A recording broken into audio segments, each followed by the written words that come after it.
Շնորհավորում ենք մեր սիրելի կանանց,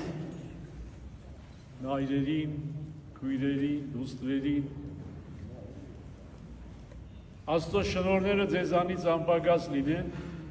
եւ Աստվածամոր բարեխոսությունը միշտ ձեզ հետ լինի։ Ինչ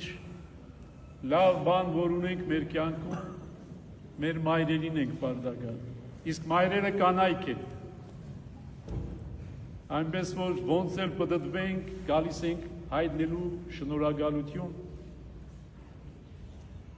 իբրև մարդ, իբրև տղամարդ, իբրև հոգևորական շնորհակալություն հայտնելու մեր սիրելի կանանց։ Թող Աստված միշտ ձեր գլխից իր շնորհը անպագաս անի, Աստվածամայրն էլ իբրև իդեալ միշտ ձեր աչքի առաջ լինի։ Աստված օրհնի ձեզ ամենքին։ Օրհնյալ Գերերուգի շնորհածուն փոխվույն երթայքի խաղաղություն եւ Տեր Հիսուս եղիցին ձեզ եւ ընդամենեսյան